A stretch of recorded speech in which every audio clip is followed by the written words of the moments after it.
கன்னிகையில் அடைக்கலமான புனித அந்தோணியாரே, சிலுவை ஏந்தியே அலகை சூழ்ச்சியை சிதறவே அடித்தவரே, அன்னை மரியிடம் பக்தி கொண்ட பக்தர்களாக்கிடுவார். அலகை சூழ்ச்சியை வெல்லும் சக்தியை மனமே தந்திடுவார்.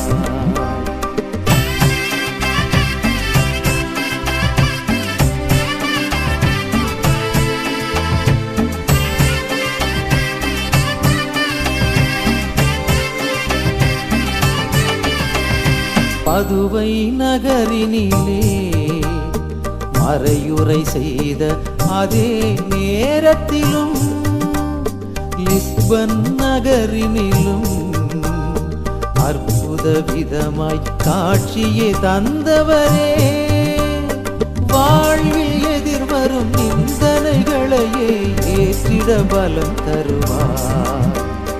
பகைவரை மன்னித்து அன்புடன் வாழ்ந்திடும் முழு மனம் தந்திடுவார்.